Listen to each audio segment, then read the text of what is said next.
What you're telling me is that music is about to stop, and we're going to be left holding the biggest bag of odorous excrement ever assembled in the history of capitalism. 1974, 1987, 92, 97, 2000, and whatever we want to call this. It's all just the same thing over and over. We can't help ourselves. I say when we sell. Hey, I say when we sell. Larry Lepard, is this time different? Marty, it's never different. I go, brrr. I've been watching this shit show since I started in 82, but 87 was the first one. And, there's a long list of the Fed playing its role as the government backstop. Hell, the first one was really in World War I when the Fed was created in 13 and they immediately broke their charter and helped finance World War I. So they got 100 years plus of doing this shit now, and they're getting good at it. They're doing it faster, and they're doing it with bigger numbers. That's about the only thing that's changed, right? Larry, I saw it on Twitter. You were talking about it. You've got your HBS reunion coming up. Yeah, I do. So I was 1983, so it's 40 years, and I'm going back. Yeah, go ahead. What do you think if you were to do a pulse check with your classmates there, what do you think they think is going to happen? Is it soft landing, hard landing? How do they feel about it all? It's a great question, Jesse, and that's why I can't wait to go. I really want to dive in. I've got an event tonight, a dinner tonight, and then, and a lot of these guys are fiat masters. Many of them have made, multiples of, what I've done, have been much more successful. They'll be looking down their nose at me, but I want to see who's doing what and what they see and how they see it unfolding. And my sense is they're going to be like, the typical 60-plus-year-old boomers that, hey, it's all pretty good and we're not too worried about it. I think they'll see that there are issues, but they'll kind of assume that they're all going to be solved as they have been in the past. We'll see. I do know a couple of guys who are Bitcoiners. So it's not like a zero set of HBS grads who are Bitcoiners. And a couple of guys I stay in touch with, and they get it totally, and they're into it. They put you all in the back of the room. Yeah. What's that? They put you all in the back of the room. Yeah, exactly. Yeah, they'll put us in the back of the room, right? Yeah. Hang on a second. Let me just close my door because my wife's talking about one of the things that'll be interesting, and I'm kind of looking forward to it. I don't know if it'll happen. Rob Kaplan was in my class, the Dallas Fed guy who traded on insider information in the S&P 500. I don't know if he'll come back or not, but if he is, I'll smile. I'll smile at him when I see him. We'll have to see. Have to see what he says. The school's changed so much. It's gone so woke, and it's so expensive, and I don't know. There was a part of me that thought, I didn't want to go see these people, but then, no, you got to do it. You gotta. It's a data point, right? I'll learn something from being there. So, yeah. I'm surprised you weren't going to put Kaplan in a headlock and give him a noogie. I think that's. Yeah, look, it'll be like I say. I would be prepared to go toe to toe with any of these guys. I will say this: I went to a post 2008, like in 2010 or 11, HBS had a seminar where they brought in. Who did they have? They had Larry Summers. They had Geithner. I think they had Paulson, Hank Paulson. Hank Paulson is an HBS grad. Geithner's not. Summers is a Harvard professor. And they had a couple of other guys up on the stage, and they were making the argument that what they did in 2008 was right, and that it was necessary, and that they saved the world. And they invited HBS grads to come and attend this. It was in the big amphitheater there. There were probably 700 people in the theater, maybe 500, between 500 and 700 people in the theater. And Geithner had the balls to get up and say, is there anybody who thought what we did was wrong? And no hands went up, so mine did. And I stood up and I said, yeah, what you did was completely wrong. It was criminal. You changed the rules in the middle of the game. You bailed yourselves out, you enriched yourself. The whole thing. And you could hear a pin drop, right? And Geithner and I kind of got into an argument back and forth. And he said, well, clearly clearly you love the Old Testament. You think we should have been an eye for an eye or a tooth for a tooth. And I was like, no, I like the New Testament as well. I like the concept of truth and honesty. And we went back and forth, and it was very obvious that I wasn't playing really well with the crowd. A lot of them were, prior to my question being answered, a lot of them would raise their hand, no, what you guys did was great. We love you guys. I mean, some of them were looking for jobs, I'm sure. And I could tell that, it was almost, I wasn't getting hissed or booed, but I could tell that there was a lot of animosity towards my, like, how dare this guy stand up and take a shot at these esteemed gentlemen. And so I went out after the coffee break after that. And I would say about 2/3 of the people shot me dagger eyes and, this, that, and the other. But maybe 20% of the people came up to me and were like, right on, man, that took fucking balls to say that shit. Because some of them knew I was right, So, I mean, these people they're despicable. They're just absolutely despicable. And, to try and do a tour where they, renovate or try and rehab. I mean, that's the other thing. You could almost tell they knew that they were wrong and what they had done was wrong. And here they were out there trying to kind of get buy-in and portray that, oh, no, it was all okay. It was all we could do. It's what we had to do, right? And I was like, no, that's just not the case, There's plenty of yes men if your portfolio goes up as a result of stimulus, people think that's just fine. Yeah, exactly. Well, and what they don't realize is, I mean, in my view, that set of bailouts was a huge, stepping stone or block in creating the toxic culture that we've got in this country right now. Half the country knows that it's a rigged game, or more than half, a big piece of the country knows that it's a rigged game. And there was never a better example of it than that. I mean, I used to post on Twitter that photo of the guy who had spray painted on the garage of his house, 3 tours in Iraq and no bailout for me. Remember that photo? Mm-hmm. And I just thought, yep, that's about right. And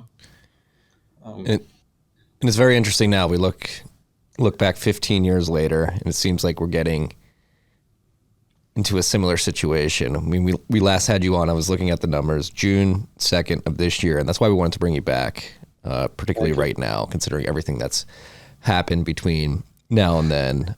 We had the extension of the debt ceiling yet again, and that has caused the debt to run to 33.5 trillion rather quickly. I just saw the national debt Twitter account highlighted that we printed $40 billion worth of debt yesterday. Isn't it amazing? I mean, if you do the math, if we continue at that rate, yep. I mean, now some of this has got to be because they held everything back for the September 30 deadline, right? And now they're catching up. I assume that's what's going on. And historically, this is the time of year where they have to add the most, right around now. Yeah. But you're right. It's a run rate of like 6 billion or 10. I mean, it's a big number, right? I was running the math recently a few days ago. Since we lifted the debt ceiling, we are on an annualized 6.5 trillion addition to the national debt. So over 4 months, we that's what we're doing on an annualized basis. That's $18 billion per day. That is $12 million per minute that we are adding to the national debt. I don't have time to even look in these numbers. I see it pop up in my feed and in my head. I'm like, oh, we just hit escape velocity every day. It's been like 20 billion, 40 billion. I'm like, oh, it's almost over. This is it. I mean, we made the joke to open the show. Is this time different? And that's, again, why we wanted to bring you on, Larry, because something does feel a little different here. Again, going back to your first appearance, June 2nd, TLT was trading at 102. It's currently trading at $86. Yeah. It seems like people are beginning to realize that U.S. Treasuries may not be as risk-free as advertised. What do you think is happening right now with all these? I think that's right. I think it's accelerating. I mean, it's, look, it was inevitable. I mean, about 3 or 4 months ago, remember there was some article out praising Jay Powell and how well he was doing and what a good job he'd done of controlling us all. And I thought to myself, that was like the death of equities cover on Business Week. I thought to myself, that's it. The bottom is in for gold, Bitcoin, et cetera, because, it's he and it's, I don't know if you saw his last presser, but I thought he looked nervous. I thought and they know they're in trouble. I mean, look, the guy's saying shit like we're navigating under cloudy skies with a sextant. I was like, come on, you idiot. at least you say you got a GPS or something. I mean, I can't believe a guy would admit that. And they all say, lots and lots of uncertainty. And you know where they're going with all this, which is when it breaks again, which it's in the process of doing, and it inevitably will do. They'll all use the standard excuse was, well, who could have seen this coming? And of course we need to do yield curve control. It's obvious, and they will just as quickly as the narrative turned from we don't have an inflation problem to inflation is transitory to, we're going to stop inflation no matter what it takes and take rates up from now until forever. The Fed will be back to buying its own bonds. And I think the difference this time is that the bond market is going to kind of say, okay, we get it. The joke has been on us and no mas, we're out of here. And you're already seeing that, in the 10-year and then today's shitty 30-year auction. I mean, what did Zero Hedge describe it as? Horrible, I think was the word they used. And you see it in the 10-year, the Japanese 10-year has gone from a negative rate up into the 80 bips, and that was the biggest currency for carry trade. I mean, there's just all kinds of indicators all over the place. And so it feels to me like something big is happening. We're on the cusp. I mean, the other thing is the stock market is a big part of this confidence in this whole scheme. And, we bounced off the 200-day moving average last week, but it looks like today we're starting to roll over again. And, we're running, the thing that I find most amazing, Jesse, I'm sure all three of you guys, I'm sure you have the same reaction. Isn't it amazing that we're running an 8% deficit of GDP and we've got kind of ostensibly a healthy economy, full employment and a healthy stock market? I mean, what happens when those conditions change, which they will, and they are, we're going to have a 15, 20% of GDP deficit. It's going to be, the deficit's not going to be 2 trillion, it's going to be 5. Yep. And that in addition to, quantitative tightening, which I think that's the first thing they're going to pitch out the door. I think pretty soon they'll say, well, we don't need to do this QT anymore. Part of the reason I think that is because Kashkari said the other day that he thought they'd get the balance sheet back to pre-COVID levels. So he's their number one liar. So we'll see. All right. Yeah, it is amazing. That can't be overstated enough that if this is healthy, if this is not a recession, and we're on track, in the last 4 months we've been adding an annualized $6.5 trillion to the national debt. This is supposed to be healthy right now. Like, what happens when the stock market properly rolls over with where interest rates are at, and the damage is finally materializes, and then we have a genuine crisis? What the hell will the stimulus look like then?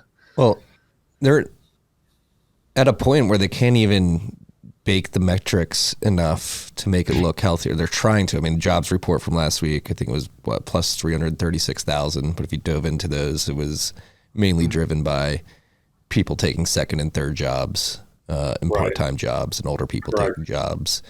And then behind that, you also have more people, quote unquote, leaving the workforce because they haven't been able to find a job, so they just get removed from the denominator of the unemployment. Obviously, today we had the the inflation CPI data come out higher than expected. But people like Paul Krugman out there saying if you take out food, shelter, and used cars, inflation's very low right now. We've successfully tamed inflation. Mission accomplished there? That's what he said, yeah. Well, the other thing is they've kind of redefined the mission. Have you seen a couple of Fed speakers were saying things like, well, the new neutral rate should be 3%, not 2 or 4%. I think actually Krugman had said it should be 3 or 4%. So they're going to, my sense is the next narrative change will be they're going to declare victory on inflation and pivot. And because, but they're probably going to hold off as long as they can on that. It's going to take the stock market going down a bit more. I think they've kind of got the bond market under control as a result of this. No more increases, no more rate increases, but we'll see. I mean, the wild card that they probably didn't count on was that another war would break out. And I was stunned to see that Biden was asking for $100 billion. It was just, one and done on Ukraine. I mean, and I read Harold Malmgren, who's an old Washington insider. I mean, war is really expensive. In the last period of time when we had a serious inflation problem, it all came about as a result of the Vietnam War. And, yeah. So look, to me, 40 years of deflation is clearly over. We are going into an inflationary period. I saw somebody tweeted out the chart of the, the break evens, the inflation break evens. They're still way too low. I mean, with all the company, with all the labor that's out on strike, I mean, and these people aren't just asking for 3% bumps or 5% bumps. I mean, the UAW wants something between 20 and 40%. I mean, it's, and what's sad and ironic is, that once the economy rolls over, those people are going to, feel lucky if they have a job, because, layoffs are going to start because, demand is going to go down. I mean, to me, it's an unbelievable shit show. And it reminds me very much. I mean, I feel like I lived the 2008 in real time, was very involved with short Bear Stearns, could see it all in the summer of 27 when those two funds blew up. As you know, Bear Stearns failed in March. And this, to me, we're in August of 2008, maybe early September.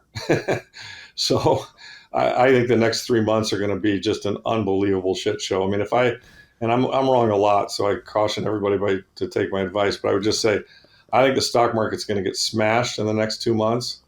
The people are going to think, well, that'll be good because there'll be a bid for bonds. I don't think that's going to materialize. And I think the combination of the two is going to freak people out, including the Fed. And they are definitely done. And then it will only be a matter of time until they'll peel back QT. 2, they'll start talking about cutting rates. And ultimately, we'll be back at ZERP and QE. And I've got my quarterly report. I'm running it right now. It'll be out in about a week. I'll post it on Twitter. People can read it.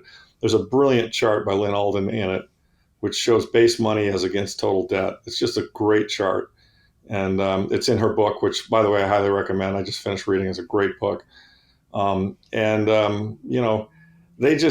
isn't hard, folks. I mean, this is Richard Russell, inflate or die. If they do not continue to create monetary units, the existing monetary units they have and the debt and the structure that they've built, it's all going to collapse because it can't be supported without new money coming on the scene. It just can't. It's just math. So therefore, we are in the absolute right place. But it's rather sad because it's going to create a lot of pain all around the world. It already has, but it'll create even more. But the only way to get to the other side of this fourth turning is to have it, and then to start doing the right shit. Yeah, and as it pertains to treasuries particularly, I think the last 6 months specifically have planted the seeds in people's minds. Even if the Fed does see the writing on the wall, reverses course, stops QT, stops raising rates, eventually lowers rates, prints more, buys more bonds, I think the seed has been planted that these things are not risk-free. And even if the Fed does reverse policy pretty aggressively, that seed is going to germinate and grow. People are just going to have those looming doubts in the back of their mind. I think that's right. I mean, I think it's very interesting. It's kind of the common knowledge game. I think it's very interesting. I mean, Luke Groman does a great job of pointing this out, and you read all his stuff, and it's just, you're seeing it written about in the Wall Street Journal. I mean, hell, I retweeted it just a few hours ago. The IMF says the debt condition in the U.S. is not sustainable. I mean, this is starting to be widely recognized. and yet, in spite of that wide recognition, I still think the markets haven't really adjusted to it. I mean, anyone who thinks we're, if you look at the 5x5 inflation swaps, I mean, they're still in the 2-3 range. I don't have them right in front of me right now, but last time I checked. And, is there anybody on this call or in this country that really thinks we're going back to 2 or 3% inflation? I know I don't, not with the conditions that we now have. And I think one of the mistakes people are making is they think, well, okay, fine, you're going to have a recession and the economy will slow down and therefore inflation will come in. But this is where I really remember the 70s very, very clearly. It's called stagflation. You can have zero growth and increasing prices.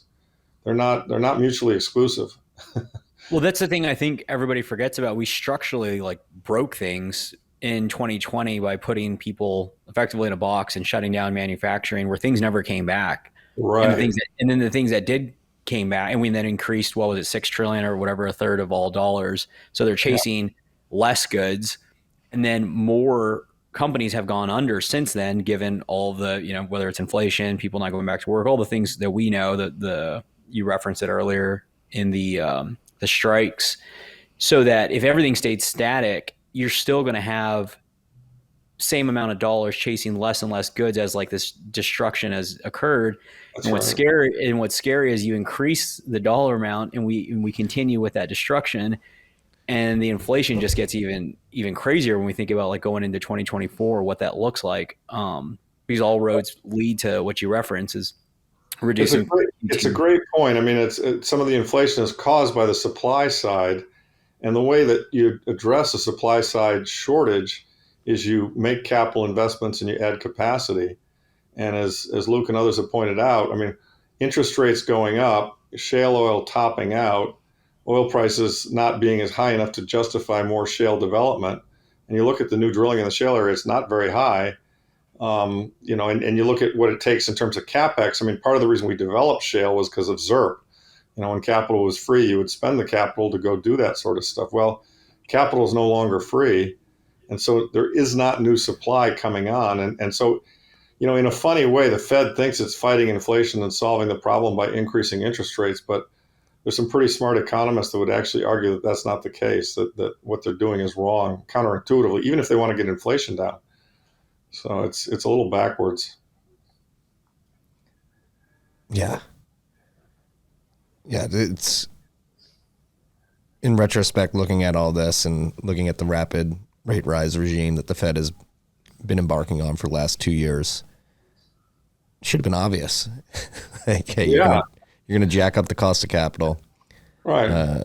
When people are already under economic stress, and expect them to go invest in the economy. It's just not going to happen. And I would argue like the layoffs have already hit like an extreme point. You layer on layoffs and then bankruptcies. Like these companies can't service the interest payments on the debt that they've accrued. Oh, that's right. I mean, all the .com stuff or all the high tech stuff is already being kind of somewhat eviscerated. And then, you've still got the CRE bomb out there ready to go off, and that's going to take out the other half of the banking system that didn't get taken out, with Silicon Valley. And, and then you've got the housing market. I mean, housing is a big market in the United States. I mean, building, development, all that stuff, that's a big market. Well, everyone who's in a 3% mortgage, they're frozen. They're not moving because there's no way they want to give up that old mortgage. And what's the 30-year mortgage rate at now? I don't know. I believe I saw something around 8. Yeah, it's at 8% now. Yeah, so that's not good for young people trying to, buy a house. And I mean, the sad thing about this whole thing, as a boomer, I say this. I mean, is how badly my generation has fucked this all up. And I don't put myself although I benefited from it, I don't put myself entirely in that camp because I've been fighting this system for 30 fucking years. But it's outrageous. I look at my kids in their 20s. They're all doing well. They all have good jobs and they're growing and making money, all that kind of stuff. And yet they all look at me like, Dad, I'm never going to be able to afford to buy a house. And, I can't really argue with them, and that's sad, right? I feel that pain. I mean, in my Stanford MBA class, we're in our mid-30s now. I think about a little over half of us still don't own a home. And you're talking about Stanford MBAs. Yeah. Yep. Mid-30s, prime of their career. Right. Still feels out of range for us. And crazy. Yep. That's crazy. Yeah. Yeah. By my mid-30s, I had my second house. The first one was a shitty little condo, and the second one was a really dinky house, but it was a house.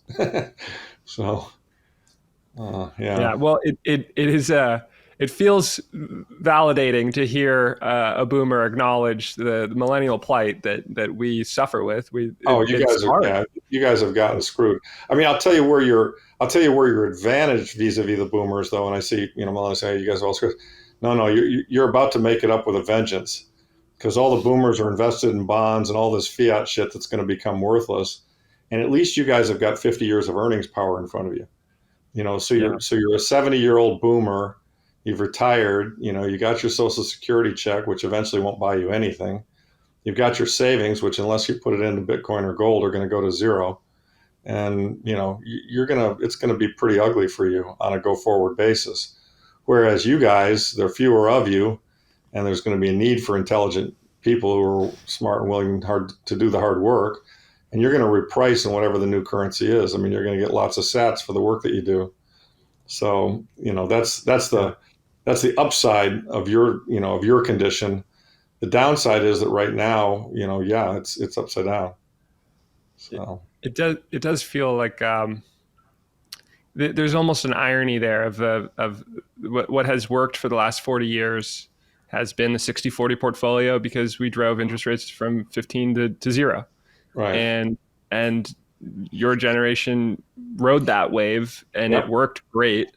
And the irony is that because it works so well, I think the vast majority of your generation is probably pretty committed to that investment strategy going forward. Absolutely. No, it's At exactly the time when that's going to flip. that's exactly right. Yeah, no, absolutely. It's investing in the rearview mirror, and it's so clear to me. It's funny too because I started in this business in '81, a long time ago. You want to know what the consensus view was back then? The consensus view was bonds were absolutely death stupid. You would never want to own any bonds. Stocks were close to as bad, but maybe a touch better. And really, the only thing you wanted to own was gold and real estate. Those At were the peak of gold. at $800 gold, and real estate had gone up. I mean, my parents bought a house in the early '60s in Ann Arbor for 30 grand, and by the end of the '80s, it was probably worth 400. So it had done a 10 bag or so or more. So real estate was a good investment. Gold was a good investment. Oil was a good investment. Marty, if you had any relatives down there in Texas in the oil business, and remember the old Supertramp song, everyone from Texas, everyone's a millionaire. I mean, and that's what led to all the bumper stickers in the late '80s. Oh dear God, please give me another oil bull market. This time I won't fuck it up, right?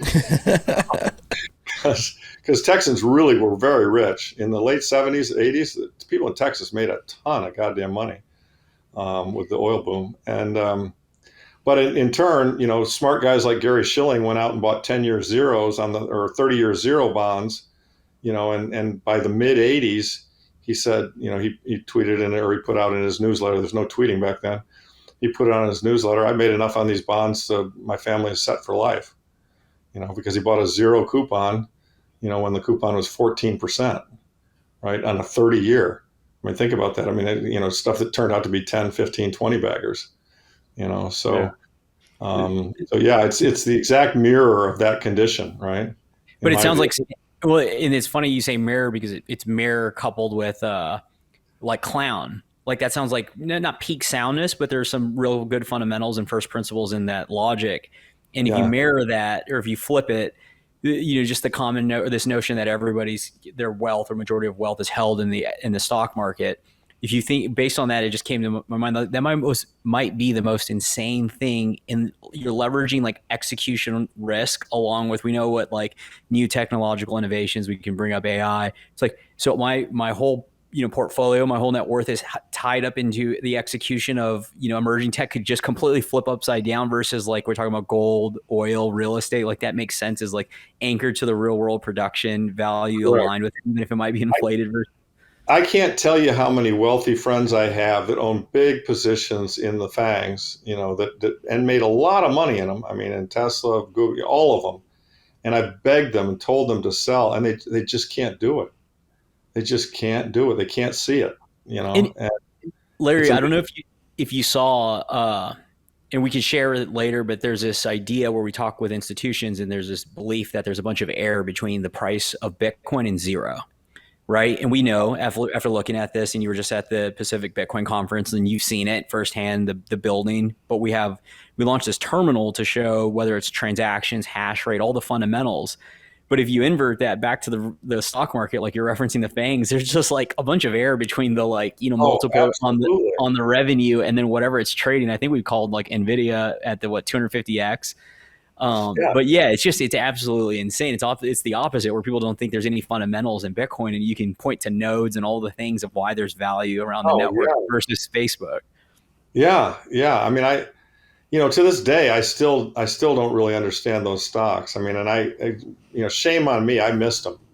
I mean, I missed them because I just didn't understand the value proposition, clearly enough. And I missed them, and it's, shame on me. I got all the internet stuff. I rode the internet from 94, 3, 4, all the way up into 2000. That's when I got out. But I would every year I'd screen for the fastest growing stocks, and I'd say, well, yeah, Amazon's one of them, but Jesus Christ, they're just selling stuff online, and they're selling a dollar for 90 cents, and they were able to do that because they've got free capital. Why should I want to invest in that? What I didn't realize, of course, he would ultimately put everybody else out of business, and then he could raise prices. It was just classic old, robber baron monopoly strategy. But yeah, I missed a lot of that shit, to my regret. I would argue you didn't miss it because by you, for whatever reason, not aligning with it, you saw Bitcoin for what it's worth, because I think it's very easy if you find, the Microsoft or whatever, it's like similar to what we talked about, the 60-40. It's like, oh, I'm a genius, I don't need to look at anything else. So I think it happens exactly like the way. Well, it probably happened the way it was supposed to happen. I mean, I was too old fashioned and too much of a sound money guy. I mean, you could see that what Bezos was doing was, he would never have been able to build that company without ZERP. I mean, that ZERP basically allowed him to build the thing because capital was free. And so when capital is free, you can sell 90 cents for, or you can sell $1 for 90 cents or whatever, vice versa, 90 cents for $1, and you're okay. You're losing money, or $1 for 90 cents, you're losing money, but it doesn't really matter. You just raise more capital and you grab share. And people like that. They like buying, $1 for 90 cents and you're losing the money. I mean, look at the Amazon losses way back when. I mean, I got to give Bill Miller a lot of credit. He saw through it, and he was like, he obviously could see a time when they would put all the small retailers out of business and then be able to slowly but surely creep their prices up and make a lot of money. I mean, I hadn't studied enough of the economic history of the robber barons, because that's what a lot of them did. That's what Sears and a lot of others did. But, so be it. I mean, you don't get them all, right? But to me, Bitcoin is a no-brainer because it's really just it's the internet of money. And, it's Metcalfe's law. This thing is going to just continue to grow. And I take great comfort. I listen to Saylor's stuff, and I take great comfort in knowing that these ETFs are just right around the corner. And there are a lot of people right now that need to buy Bitcoin, probably even want to buy Bitcoin, but they can't really buy Bitcoin. I run into people like that. They're like, well, how do I buy it in an ETF? I say, well, you can buy GBTC, but it's at a discount and there are issues. And no, I just want to buy it. Well, okay, fine. Buy it, get a Trezor, get a Swan account, go to Unchained. They'll help you buy it, but they're not there yet. Just people aren't there yet, but they will be. They will be with the next run up, and that's coming, in my view, sometime in I think it's going to actually happen before the halving. I think the halving is going to turbocharge it, but I think we're on the cusp right now of coming out of this hole. I think in the next 3 months there's going to be a lot of turmoil in the markets, stock and bond, and that's going to drive a very serious bid for gold and a very serious bid for Bitcoin, because people are going to see that these things are not like the others. I mean, people say, well, Bitcoin's, been in a bear market. Well, has it really? I mean, what is it up this year? Year to date, it's 70% or something. It's one of the best performing asset classes, year to date. Now, some of that's because it was beaten down on the FTX thing. But, to me, it's just such a no-brainer. It's just a complete and total no-brainer to own a shitload of Bitcoin. I mean, if I were 30, I'd be 100% Bitcoin. Right now, I think I've told other people this, I'm about half Bitcoin, half gold and silver. And that's just because I want to dampen out the volatility of the Bitcoin a little bit. So, yeah. Yeah. Wow. So in the next 3 months, and then that would mean like the Fed has to step in with major stimulative efforts, and that would cause the Bitcoin bull market before the halving. Is that sort of the arc that you're? Yeah, I mean, the halving I think will turbocharge it, but I think the bid is going to come for all of these sound money assets when it becomes when the soft landing narrative disappears, which I think is going to happen, and when the stock market really rolls over, which I think is in the process of happening. We're right against the 200-day moving average, and that's going to get taken out, and then but Larry, in March 2020. When everybody freaked out. Right. I remember Bitcoin, well. Yep. Bitcoin correlated to one, with Yeah, they all all of that. In fact, it led everything. It was the fastest way to get liquidity. So people sold their Bitcoin, and Yeah, Jesse, the stock crash led to a Bitcoin crash. I don't actually see, and this is just me personally, I don't actually see a correlation of one trigger event. I mean, so the GFC, you had all the banks very leveraged, and it blew up, and you could see it, and there was a correlation of one trigger event, and I was long gold, and I mean, my portfolio there went down 50% in a week. I mean, it was horrible. March 20 was COVID was the trigger event. I don't think there's a trigger event here. I think there's just a rolling bear market and more recognition of what's going on. And that is the economy is rolling over, stock market's overvalued. They're not going to be able to land the plane gently. Inflation is persistent and is going to continually surprise to the upside. And as a result of all of those things, what will catch a bid, well, bonds will be the worst place to be. Stocks will probably be the second worst place to be. I mean, at least they represent a long duration asset that can reprice. And Bitcoin and gold will be the two best places to be, and Bitcoin will be better than gold, but they'll both catch a bid because they are, forms of, they're monetary instruments that the government can't print. And one thing that'll happen with, given the fiscal situation we're in right now, and the kind of quote unquote the doom loop that we're in, I mean, one of the charts I love to show whenever I'm talking to anybody is the chart of the U.S. federal government interest expense. I mean, it's literally just kind of shooting to the sky. And we were talking before the show, as you know, about how quickly they're adding debt right now. If you annualized out the debt growth rate right now, they'd add $6 trillion of debt in the next year.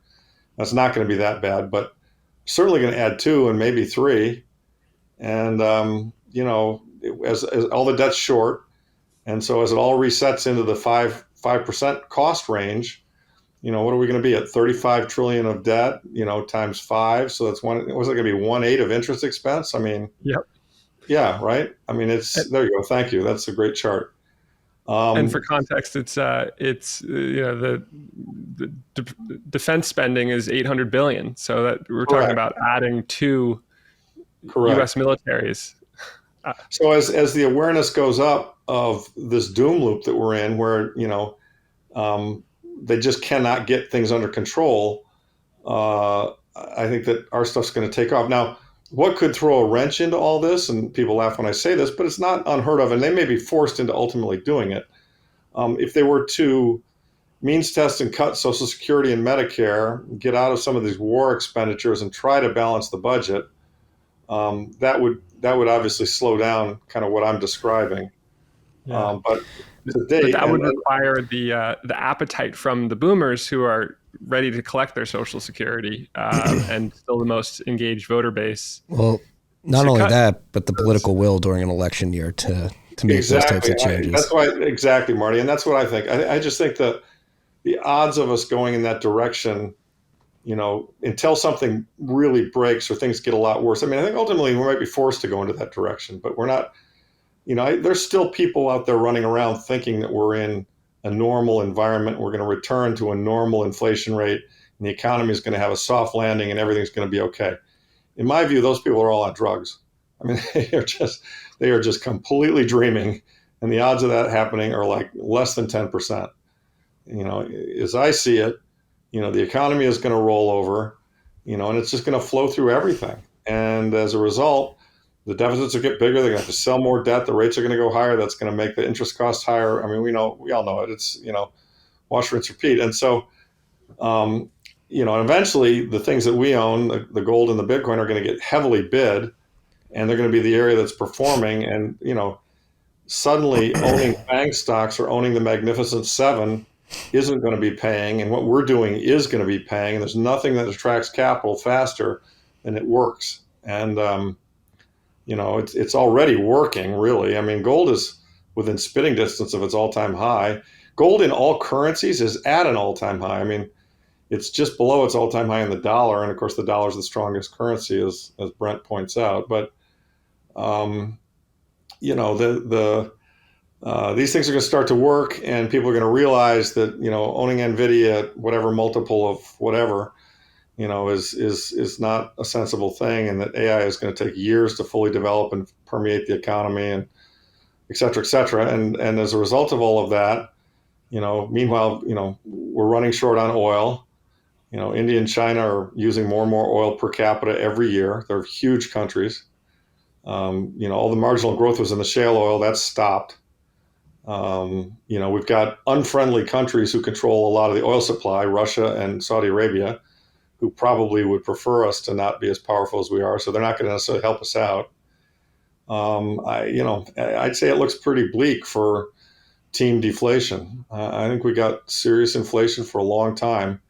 And that history shows that with serious inflation, you want to have sound assets that can't be printed. Now, the problem is, as we've all seen, I'm sure, Jesse, you've seen it, the Weimar chart that Dan Oliver did, this shit's volatile, right? I mean, my fund went up a crazy amount in 1999 and in 2000. And since then, I've given some of it back because of the tightening cycle. But, at the end of the day, the third Fed mandate is keep the system together.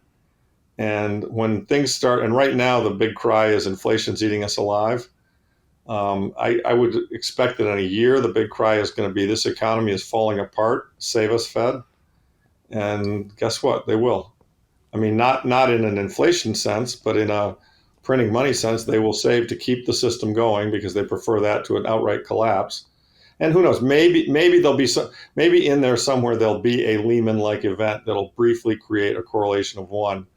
But I actually don't think I can't see the trigger the way 08 was the trigger or the way COVID was the trigger.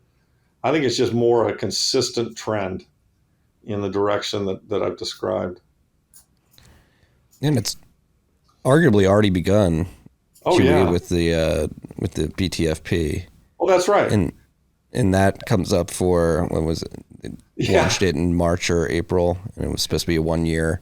Isn't that hysterical? Yeah. I mean, we absolutely know they're going to roll that over, right? Yep. Yeah. More necessary now than ever. I mean, the unrealized losses on those instruments are like $1.5 trillion now. Is that right? And Bank of America loans like 110 billion. Yeah. Wow. I mean, exactly. So, yeah, it's things have broken and things will continue to break. And none of us can really see how this is going to play out exactly. Yeah. But you can see which way the wind is blowing. Do you know what I mean? And the one thing that's fascinating in Larry, you've been thinking about this for your professional life as gold is like counterparty risk.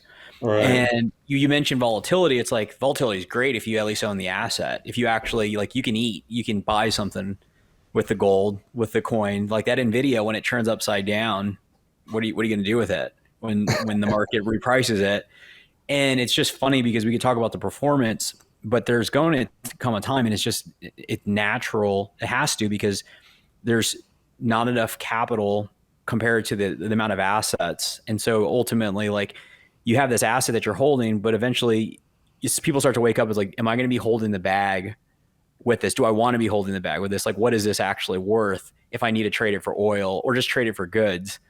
And that isn't get priced in enough, or doesn't get really talked about when it comes to Bitcoin. This is also why I think like the ETF is kind of tightly related to all of this, is because when people's flight goes from, oh, I need to hold this asset, it's performing, I want it, they're going to go, oh, I'll just go to the BlackRock ETF, versus thinking about like, well, let me understand this a little further, a little deeper, because that's ultimately what you're kind of paying for. It's like one of the performance, but you can even think about half of it, the value, if where we're heading is the understanding that the assets you hold, you cannot actually get dollar value for them when you need it most.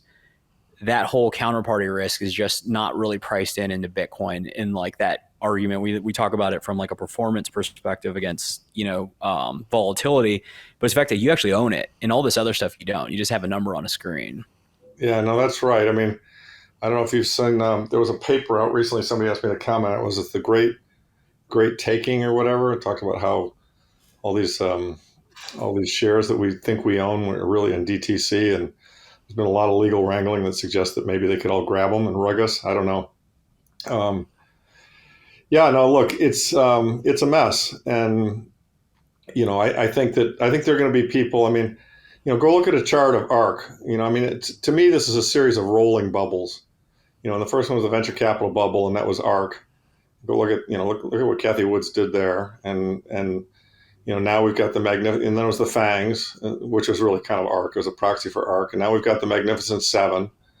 And, to me, we hit peak bubble, peak everything bubble was December of 2021. The first leg down was December of 2022, or it was all of 2022. The worst year in, 50 years for bonds and stocks simultaneously. 60-40 got wrecked. Okay. And then, now we're in a bounce and everybody's like, okay. If you go back and you look at the Great Depression, how it all fell apart back then, there was actually a very, very big bounce similar to this. This has gone a little further, but there was the initial crash in 29, and there was quite a bounce in 30.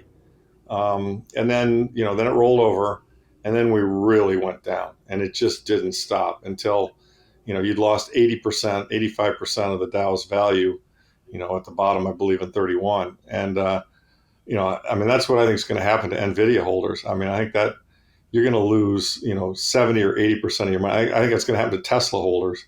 I'm not commenting on the cars or the guy, but I'm just saying the stock. I think a lot of these things are just, people are going to realize that they were just chasing a mirage. There's not a there. And meanwhile, TikTok next block, 21 million, we're at 19 and change, wherever we are in terms of supply. A lot of them are locked up, as we all know. And as Saylor points out, when these ETFs come in, and eventually they will, I'm frustrated with how slow it is, but eventually they will, that's just going to unleash a ton of demand. And Bitcoin's still a 560 billion dollar market today. I don't know the exact figure today, but it's not much different than that. And we're talking trillions and trillions and trillions of dollars of stocks and bonds and financial assets and cash. Once people realize, this is Gresham's law, once people realize that all of those things are melting and that they don't represent fundamental value, they're gonna go and bid our stuff, which is fundamentally Bitcoin, but it's also silver and gold, because you can't print those. So, yeah, and that's the thing too. Like, I wonder the timing of the ETF. Does that act as a massive tailwind, or is that a sell the news event? Many other countries getting into the mining game. It seems like the fundamentals around the protocol, around the network. River just released their annual Lightning Network research report yesterday, and the Lightning Network activity has grown 1,212% over the last 2 years during one of the worst bear markets that we've had in Bitcoin's very short existence here, almost 15 years in. It seems like things are really developing in the background despite the lack of enthusiasm around Bitcoin from your normie crowd, if you will. Yeah, obviously the normie crowd chases number go up, right? With respect to your sell the news comment, I'm not concerned about that, because I really do. I'm with Saylor. I really do think there is a lot of money out there that will get allocated to this that today just can't do it. They're not going to go through the cold storage, self-sovereignty, all that. They're just not going to do it. And they're not going to buy an ETF or a GPTC because it sells at discounts, closed-end fund, big fee, blah, blah, blah. But when they can get a BlackRock product that gives them a 50 BIP cost per year to own the underlying coin, and of course I hope BlackRock really does. We can debate whether or not they're going to really be honest and buy the coins, but that's a different debate. There's just a lot of money out there, RIA money. I talk to a lot of RIAs. I know who they are. I know how it works. I know how much money there is in those, and all of them are going to just say, you know what, this is working. The Sharpe ratio is good. We need to put 5 or 10% of what we've got, of our clients' stuff in here. The amount of money that 5 or 10% of the entire RIA base in the United States, it's huge. It's trillions and trillions of dollars. Against a $500 billion market cap, and not, think of what piece of the 570 odd billion is actually available for sale on any given day. It's, as we all know, a big piece of that is in deep long storage that, you're not getting mined for, less than $1 million a coin. And I'm not even sure I'd sell it there, but there's a lot that's just not going to shake free. So, maybe you say 30% is potentially tradable of the 500. So what's that, 150 billion of maybe tradable Bitcoin that could be bought at some higher prices. and you're talking about a couple of $1 trillion coming after that. It's pretty obvious to me that it's extremely exciting what's going to happen here, and we can front run it in a sense. As Saylor says, these things are coming, the money is there, what the price of the coins are today.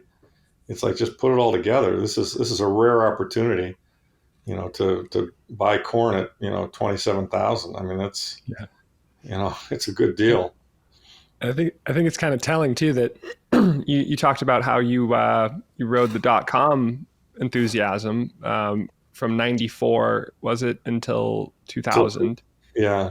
Which would be that would mean that you saw it quite early. And were excited about the trend that you saw, and probably then you saw it as clear as day.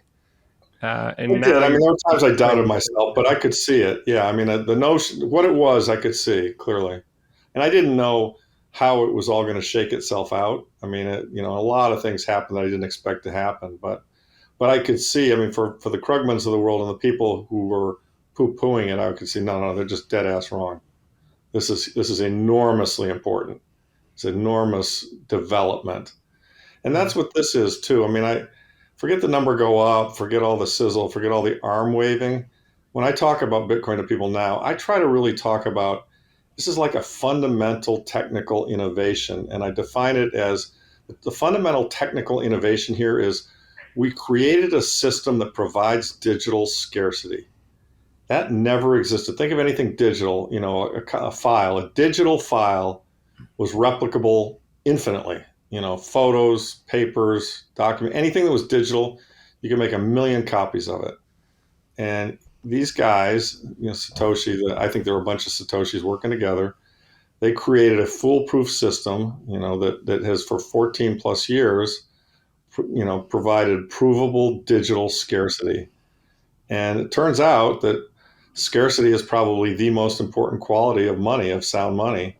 As Safe has pointed out, in terms of stock to flow, and the halving and all of the way they've asymptotically get to the 21 million is brilliant, and it never existed. And so now that exists, the world's different, and people need to take that into account.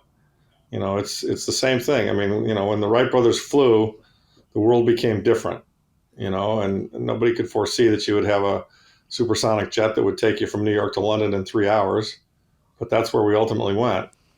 There are going to be similar changes that are going to occur as a result of having digital scarcity. There just will be.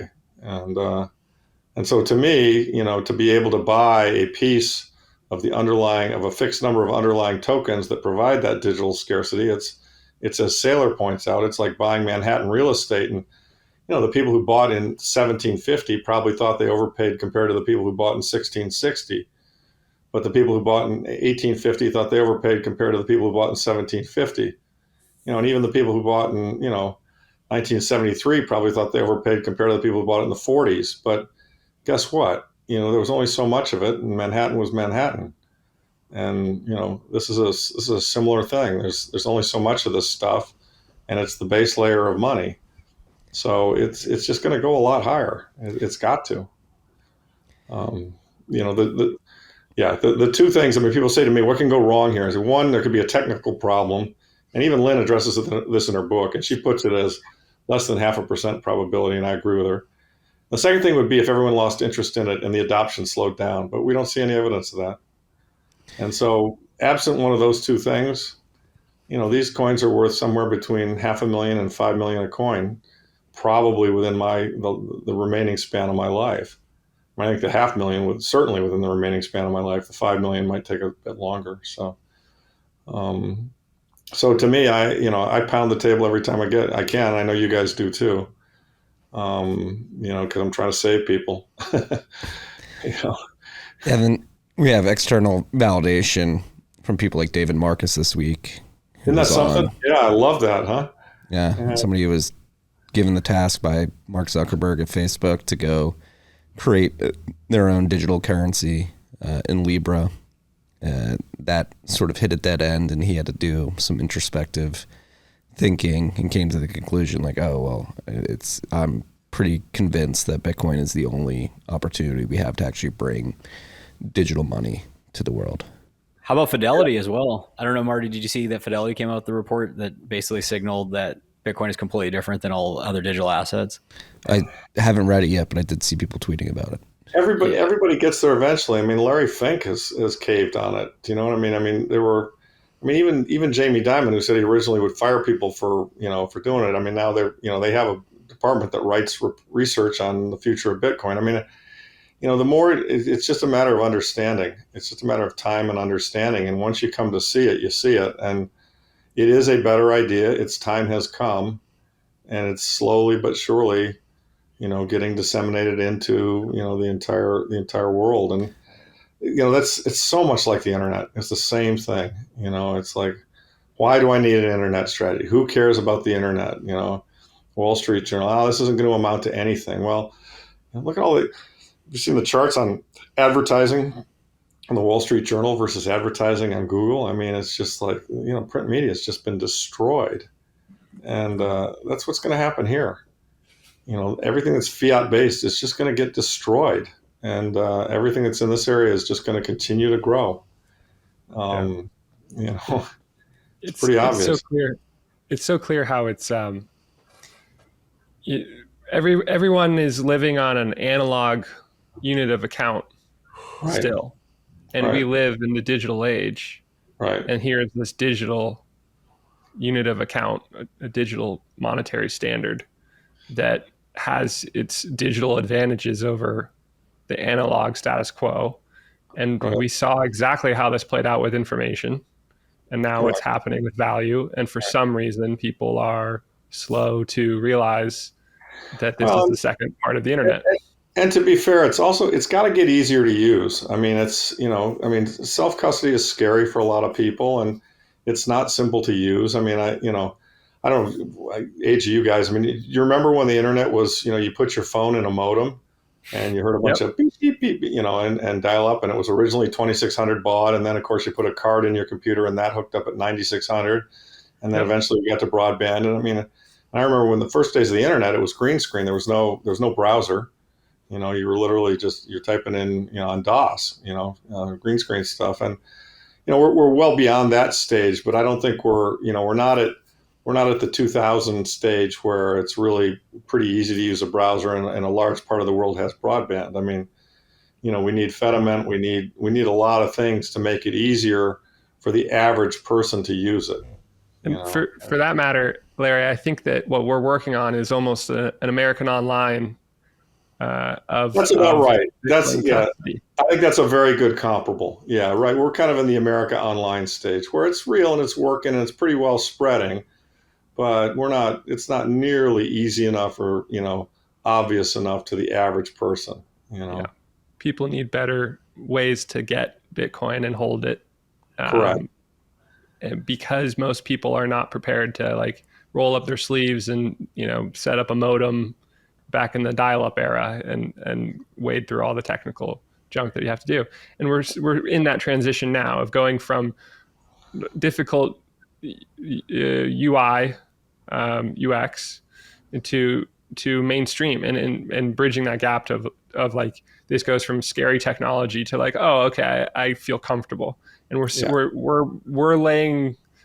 navigating that right now and in the years ahead. That's absolutely right. I mean, and as Marty pointed out earlier, the stats on this Lightning stuff and Lightning itself. I mean, I always, one of the things I always viewed as a shortcoming of Bitcoin was the slow settlement and great security, but how the hell are you going to buy coffee with it, right?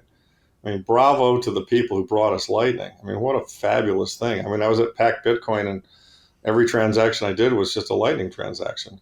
In fact, I had a couple of guys. One guy had a Mun wallet. And he said, how do I get money in there? And I said, well, you can't really. Mun doesn't have a cash, a fiat interface. It's just I said, you got to buy the Bitcoin somewhere else and send it to your Mun wallet. I said, I don't want to do that. And he says, I had a lot of money in my Mun wallet. He says, well, I'm going to give you $500. Will you send me $500 as sats? I said, yeah, sure. So he pulls out his wallet and he gives me 5 crisp $100 bills. And I got his Mun wallet and took the address and I sent him a bunch of sats and it cost me less than a penny.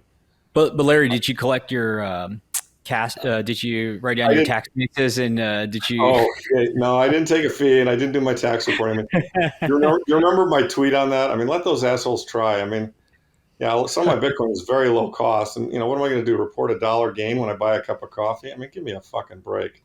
Hey, I mean, Larry, go one ahead. thing I do think is worth bringing up, because I know we're bullish on BlackRock. I think there's going to hit an escape velocity between like mind share that we're already starting to recognize of like the dollar, what's happening in the world's messed up. People are looking for answers. Bitcoin will do a certain price thing, whether it's 100K, 250K, where effectively you just need a certain amount of like mind share to be associated with, ascribing value to it. But to the BlackRock point or easy centralized solutions, I feel very strongly we need better ones built before that happens. Because if they're not built, I think exactly what happened to gold happens to Bitcoin. Like, I don't think it's a preordained or like it's predestined to be successful as long as the price goes up. Because I think the difference, and we talk about it, the difference between Bitcoin and gold, and there's a few, but one of the biggest ones is multisig. It's this fact that like the asset does not need to sit at a central entity and to be held. And if you imagine a world where the price does go vertical, if this theory is correct, and you get to 100 or 250K, and then people are just like, oh, that's the thing, priced against all other assets. And now you have like BlackRock by the way of Coinbase and potentially maybe the US government and maybe 3 other custodians around the world that take this quasi, ETF tokenized BTC wrapper, and everybody just goes into it and that's accepted. One day you wake up and you actually don't hold Bitcoin at all. And so I think that is one of the things that like doesn't really get talked about. That's why we focus on what we're building here. But it's really that like for these large scale pools of capital, there really has to be ahead of the education, or they're getting ahead of the education about the asset, why it's different, and why your counterparties need to be kind of like really looked at.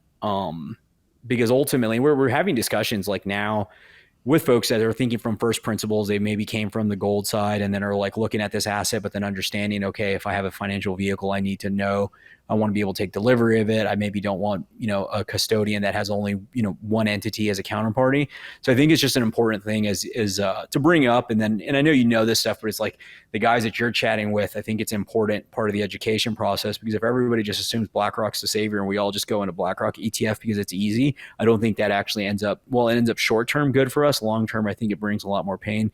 I completely agree. I mean, there's a lot of risk in centralized holders of Bitcoin because they could abuse the trust. And let's be honest. Let's be realistic about it. Groups like BlackRock have abused that trust in the past. And I mean, so there's a lot of debate about how much paper Bitcoin there is and how much paper Bitcoin there's likely to be. And my view is Bitcoiners need to win this whole fight, quickly and before, the powers that be on the other side of the equation try and figure out a way to manipulate the Bitcoin price with paper Bitcoin.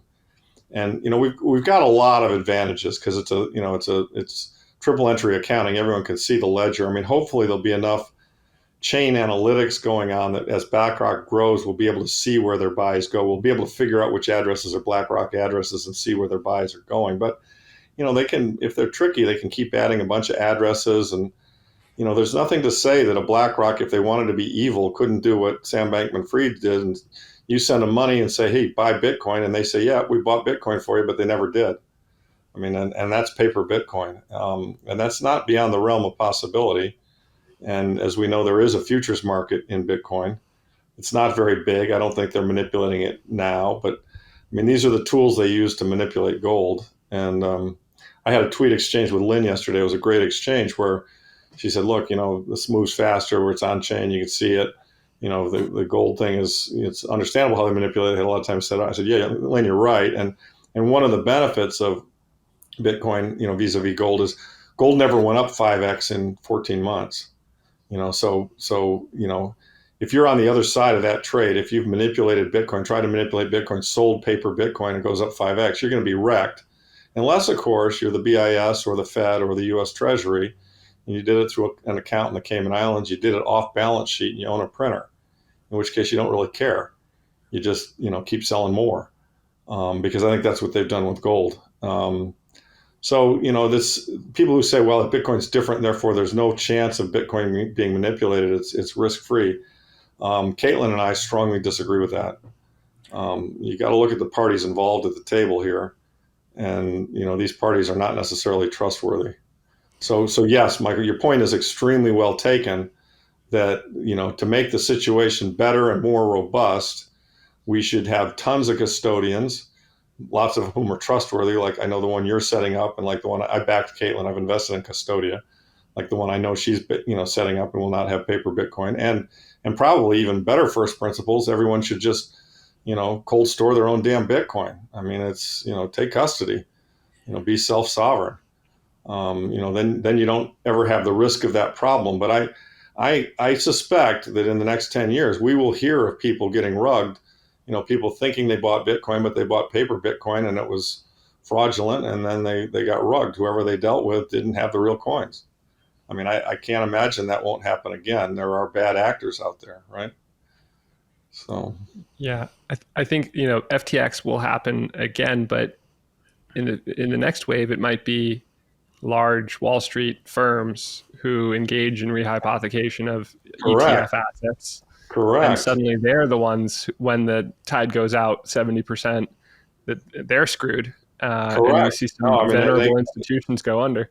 Yeah, and they could go BK. I mean, Caitlin has said that to me many times. She thinks that GSIB will get on the wrong side of this and get wrecked. She thinks they can't help themselves from rehypothecating this stuff and using paper, and that then they will get wrecked. And that may have to happen, right? Completely agree. Exactly right. Yeah.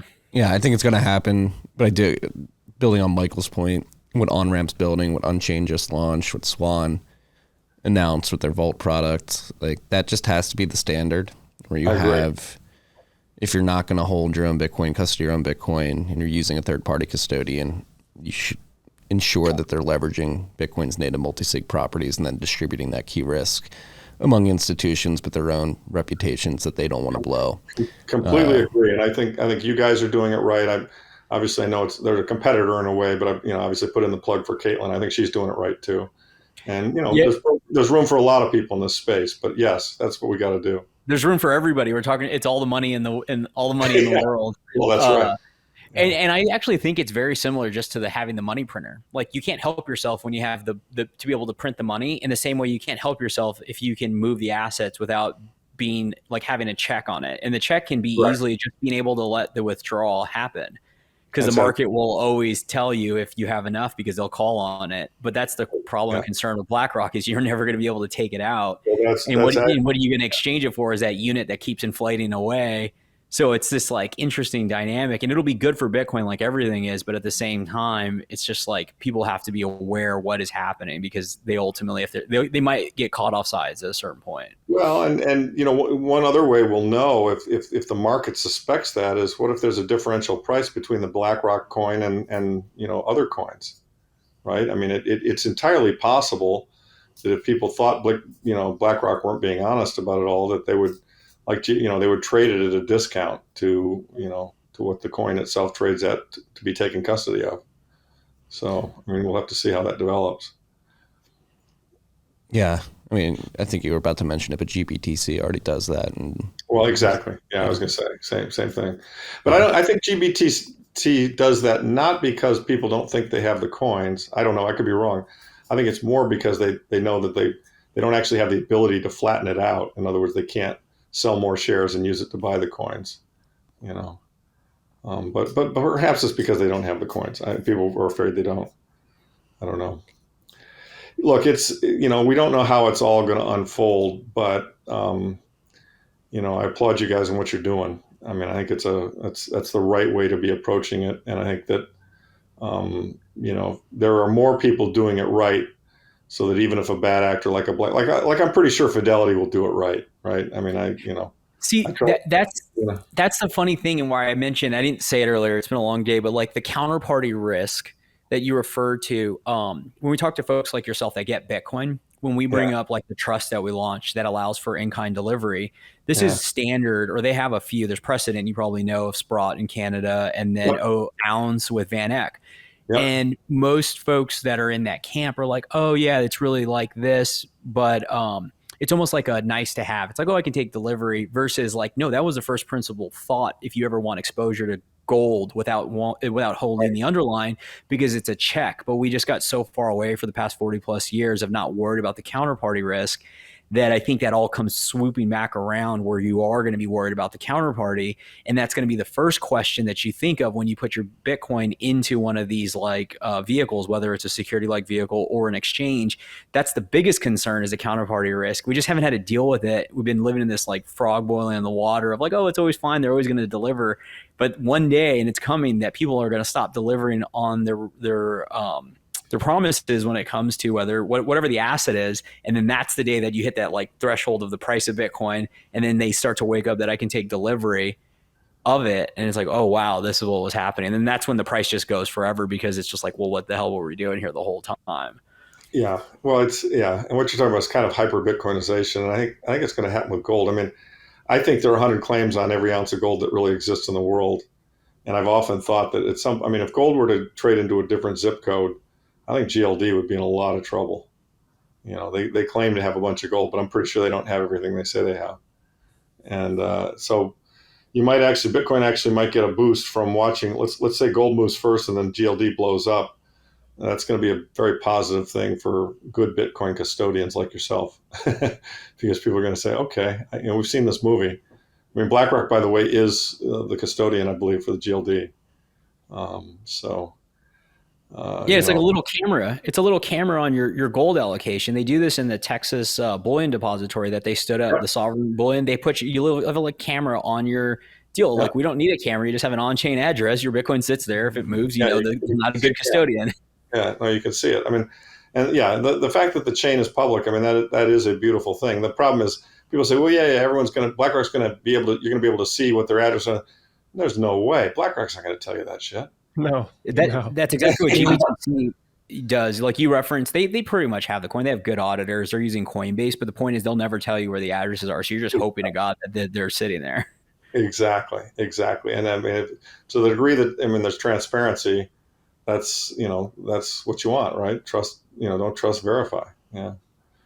So it's all good. I mean, it's all good.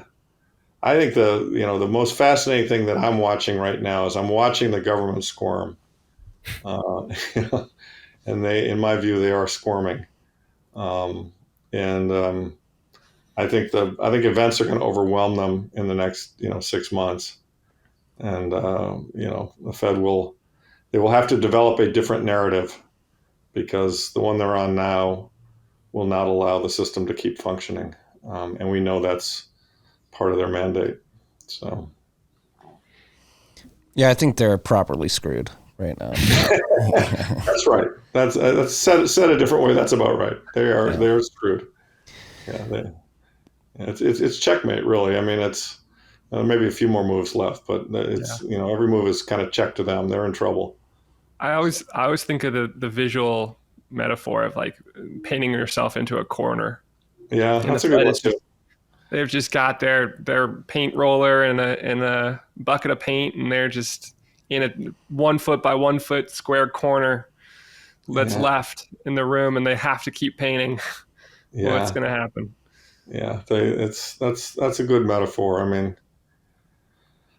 it's nobody said it wouldn't be interesting. It's my biggest thing, and from my investors I get, is everyone's just impatient, and I'm impatient, but I also, when I consider that I was impatient in 2008, and here we are all these years later. I mean, what's a few months? And I can't see how we don't see some real resolution of these issues in the next year. I just can't see it. The math, and absent some miracle, Deus ex machina, productivity, whatever it might be. I just don't see how they get out of the trap that they're in. So. Yeah. Interesting times. Exciting time to be alive right now. Though yeah, it really scary. is. Yeah, it is. Look, I mean, these fourth turnings are supposed to be hard, and you guys are the hero generation. You're supposed to drag us out of it. So, and I'm sure you will. That's why I wore my camo today to There you mentally go. prepare to go to battle to drag us out of this mess. Yeah, there you go. We have a plan. I know you do, and you're executing the plan, and it's going to work. So we're good. I know that. It's just we gotta watch all the moves. Yeah. Just making sure that we take care of the women and children along the way too. Get them on the boats. And, Absolutely. well, Larry, appreciate you joining us. Second repeat guest that we've had on the last I trade. really enjoy it. You guys are great. We're all on the same team and like-minded. So I'm happy to be with you anytime you want to do this. Well, yeah, I Larry, have to. Go ahead. Sorry. I was just gonna say we'll see what the national debt is next time we do this. I'm sure it'll be several trillion higher. What are we? If we're talking a year out, I think they add 4 trillion this year. So what are we at? 33 and a half. 33 and a half. Okay. Yeah. So you're getting close to 40 now. Yeah. Well, I said to Preston when we were speaking at Pack Bitcoin that it's pretty clear to me that the next move on the Fed balance sheet takes us from 9 to 20. I think that's right. Right. Yep. That's scary. It's nuts. I mean, so what comes after a trillion? A quadrillion or a quadrillion? I mean, Quadrillion. right? I don't know. Weimar is what comes after a trillion. No, Larry, you had mentioned, I forgot the term you just used, but we're like-minded. And one thing we get a little caught on when we have this show and guests, the Fed speak. We talk about, percentage or inflation and what it is, soft landing. Like, obviously there's no soft landing happening anywhere. And earlier I caught you in a little Fed speak. You were saying that your friends back at HBS were more successful than you because they had like 3X. Is like, no, they weren't. We know this, like, kindred spirits, this like common mind is like, we never sold out to the system. And so that's why we were able to have these discussions and identify.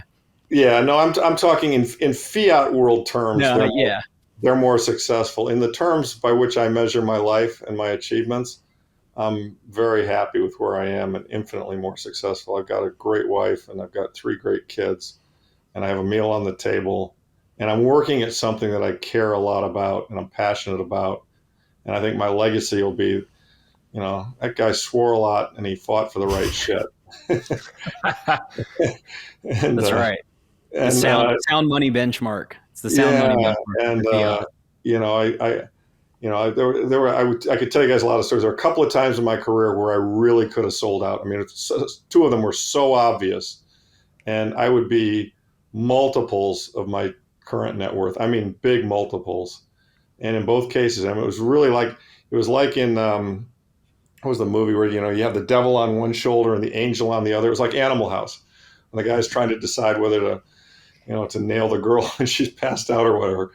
And, the devil was like, come on, do it. You'll be rich if you go for this. And the angel was like, no, man, don't do it. And in both cases, I went with the angel and I'm really glad I did. But I mean, there are guys I hired who, they're flying multiple private jets. Right. And, they've managed to take the fiat system and run up the score in their world. Now, they probably have alcohol problems, they have marriage problems, they have a lot of issues. So, I don't regret the choice, but the choices were there, and I just had to go the way I went. So, it is what it is. Yeah. I'm already facing that with my Stanford class. We're only 10 years out, but we already have 2 of them approaching billionaire status. Yeah. But they've been playing fiat games very successfully. I don't know anything else about their lives at this point. Yeah. And look, don't get me wrong. There's nothing wrong with succeeding. Some of the guys in my classes have succeeded extraordinarily well and done it by legitimately adding value. And I'm all for that. I have no problem with success. The ones that annoy me are the people who've cheated. And there's a lot of that. So, but God has a sense of humor, and I mean, And if the you laugh 64 portfolio is in trouble. yeah, if you laugh last, you laugh best. I mean, I think that the way we defeat these people is not with not with guns and knives. The way we defeat these people is we just bankrupt them. And Defeat them with scarcity, huh? yeah, I mean, if fiat becomes worthless, and I know this is a fringe view, and I get attacked for it a lot, but I truly think by 2030, fiat's worthless. I mean, we're on a Bitcoin standard, and if that happens, I mean, I think the odds that Jerome Powell has bought any Bitcoin are zero. I think the odds that Ben Bernanke has bought any Bitcoin are zero. I think the history books record both of them as being descendants of John Law, and people who fucked over the world with monetary witchcraft. And I think the descent, the people who were fighting for sound money, we become the John Adams and the Sam Adams and not Alexander Hamilton because he believed in central banks, but you know what I'm talking about. The founding fathers who were actually legit, the Jeffersons, et cetera, that believed in kind of the sound shit, right? Because on that thread, that's like the single-handed most exciting thing I'm looking forward to is just accountability being reintroduced back into the world. Like in the very micro sense of like, why is this person in this role, or like how did they get here versus to the most macro, like anybody just clicking buttons to do whatever they want and mucking up a whole system. Like accountability has been completely, like truth at the foundational layer has been completely taken out of society. Absolutely. And just to see that back is all I really care about. Absolutely. I couldn't agree more. I could not agree more. That some sense of cosmic justice and a humbling of these people who are frauds would just, that alone makes it worth it. Even if our stuff doesn't work and we don't get, we don't benefit economically, just to see an honest society again would be such a huge development. And of course, all the positive implications for war and everything else. So yeah, that's why we're in it, that's why we're in it. And as Marty says, I mean, one of the things I love about Marty, when I first met him, I swiped his idea of fix the money, fix the world. I heard it with Marty first, and then I'll never forget the first time we spoke, Marty, and I was like, I don't know, I was feeling a little down that day or something, and I said, oh, fuck, this battle, it just keeps going. And Marty just looked at me with just a serious, I was like, fuck that shit, man, we're going to win. I just know we're going to win. And I was like, okay, man, your mouth to God's ears. I'll sign up for that because I feel like we're going to win. But, we all have moments of doubt, right? That's actually it's a really good story because that's like something that's always given kind of, I've really enjoyed. We did a lot of this. We had these conversations when we onboard Bitcoiners, new Bitcoiners that are a little older. And I never experienced seeing in somebody's eyes, like like somebody that experienced their life for let's call it 40 to 60 years, and they thought they saw it all, right? And so it's like, we're good, I got my family, I got my business, and then they found Bitcoin, and so they're just excited, and they're talking about, okay, how do I custody this, and what do I do? And it's like they just got another wave or another chapter in the story. And you've talked about this before, where you've been doing this for so long, and then you see this group of people come in, and they're like, hey, we're ready to pick up the baton. We're with you, man, we're with you. Yeah, no, it's like the reinforcements arrived. I mean, I'm 66, I'm beat up, been fighting this battle for years. These assholes have been winning. Every time I turn around, they win. And it's like I read Safe's book, and now I got 20 and 30-year-olds quoting von Mises to me, and Marty telling me we're going to fucking win. And I'm like, yeah, LFG, let's fucking go. Yeah. See, it's the coach in me. I've coached a couple of championship teams, and it's all mentality. Go, man. There you go. It's like, sign me up, Speaking of which, I wanted to get your input on what the fuck is Portnoy doing buying a $40 million mansion? I mean, Jesus Christ. You know what the carrying cost of that thing's got to be? Does he have that much money? He's nuts. Well, you got the fiat maxis to bail him out. the Disney money or whatever. Is that what it is? I don't know. Yeah, I read that. I thought, oh my God, that's crazy. I mean, he owned 49% of the company when they sold to Penn for $500 million, but I think that was a cash and stock deal, and I don't know how well Penn stock's doing. That'll do it. I guess that'll support a $40 million house, but the taxes. I mean, that house is going to cost $1 million a year to run. That's for sure. Definitely. I think he knows there's something wrong with the system too. He just can't put his head around Bitcoin because he's been like rugged by all these other stuff that they've told him to do. So he's like, "Oh, I'll just buy the real estate. It can't be bad bet." Yeah, and Nantucket's a nice place, and I'm sure it's a beautiful house, so it won't have zero value. But I don't know. Strikes me as a tad extravagant, but whatever. He does have some Bitcoin exposure. He said publicly. Oh, does he? recently. Oh, that's nice Yeah. to know. Yeah, that's nice to know. It's interesting. I found a lot of people have Bitcoin exposure that I didn't necessarily think would. And I've orange pilled some tough cases. I'm forgetting his last name, but the guy who runs Quoth the Raven, Chris. Chris Irons.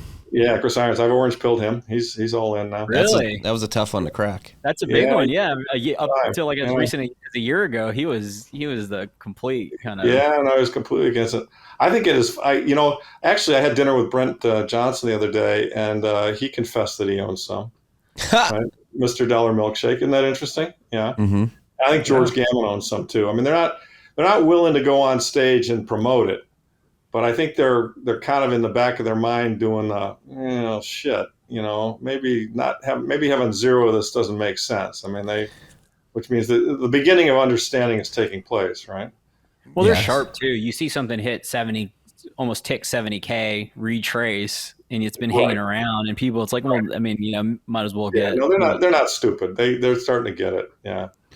I mean, the thing that I think Brent always had, the thing probably one of the biggest amongst savvy people, the biggest thing that I encounter now, they get the scarcity, they get how it works, they get all that. They're convinced the government's going to somehow break it. Do you know what I mean? Shut it down and break it. And so what I find I have to do is just point out to them how through civil disobedience in 12 words, we're just not going to let them break it. They can't. Yep. It's just it's impenetrable. And yeah, they can try and outlaw it. They can threaten to send us to jail. They can do all kinds of things. They tax the shit out of it. Right. But good luck finding it. Good luck grabbing it. They can't. And the international game theory of exactly. El Salvador becoming a lot more attractive if the U.S. is draconian about Bitcoin. Yeah, so America decides to tax it 90% and confiscate it. Well, I'm going to learn Italian. Or, hey, you just might learn Texan first because. Right. Okay. Yeah, that would work.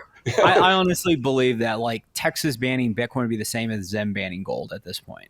Really? Like, it's gotten to this point, like the adoption that's happened here. They're not going to do it tomorrow. So you have another 2 years of like this inertia that's going there. It's 3% of the grid capacity is going to miners right now in Texas. Wow. Yeah. No, we've got a big investment one down there called Cormint, which we really like. It's a great one. Yeah. So we'll have your Uncle Larry's ranch down in Texas. I like Texas. I'd be happy to come down there. I just got my license to carry, so I'm good to go. And that's right. Yeah, no, it's going to work. As Marty says, we're going to win. We're going to win. We're going to win. They're the government, the Fed. They're essentially. Marty, how are your kids doing? What you got 2, right? Got 2. They're what are the ages? Almost 4 Nice. and 16 months. So nice. I'll enjoy that. That's the best. Yeah, you'll miss them when they're gone. I miss mine all the time. That's that's what actually I've been gone at a retreat for 1031 nice. this week, and so I flew straight from Salt Lake City to the studio, and so when we wrap up, I'm gonna go say what's up to the wife and the boys for the first time all week. Yeah, Larry, I'm convinced we're gonna do the like the JP Morgan, the Rockefeller, like we're just gonna bring the family into the business. So they never get too far in this next cycle. You just start having them ready to extend the business line. So yeah, that makes sense. Jesse, where do you hang out? What's your where are you dialing in from? Yeah, I'm in LA, but I am moving to Texas in 3 weeks. Good for you. Yeah. Yeah, I like Texas. Texas works. I mean, I'd love to see Texas and Florida secede. I've got a house in Florida. So Tags it, baby. Texas, yeah. Yeah. We'll have to coordinate to get you down here next. You're probably done with travel for this year, but in 2024 we'll figure out when we can all get together. Yeah, would love to do it. Yeah, it's the season is turning here in Texas too. My wife is extremely happy. It's not 110 degrees every day anymore. It's pumpkin patch season, huh? Time to get out there. That's right. Going to one tomorrow night. Guys, I got to run. I don't know how much time. No, we're on the same boat. Yeah, Yep. same boat. Yeah, I got a 5 o'clock I got to do. But it's really great talking to y'all. I'm happy to come back anytime. Huge respect for all of you and what you're doing. And if there's any way I can help you, I'd be happy to do it. So, well, the feeling is Love to mutual. have you on. You keep crushing it as well. Well, And we're going to win. We're going to win. If you're out there Marty, listening. I know it. Ever since you told me that, whenever I get a little bit down, I think, you know what? Marty told me we're going to win, and I believe him. So I'm, It's all mentality. You got to have a winner's mentality. It is. It's mindset's a very big part of life, and I work on that a lot. So we will win. Well, thanks for joining us, Larry. Yeah, good to see y'all. Do we need to upload, or is there anything we need to do? Or No, you can sign off. We've got this. Okay. Sounds All great. right, Thanks, guys. Take care. We'll see you. Bye. See you guys next week.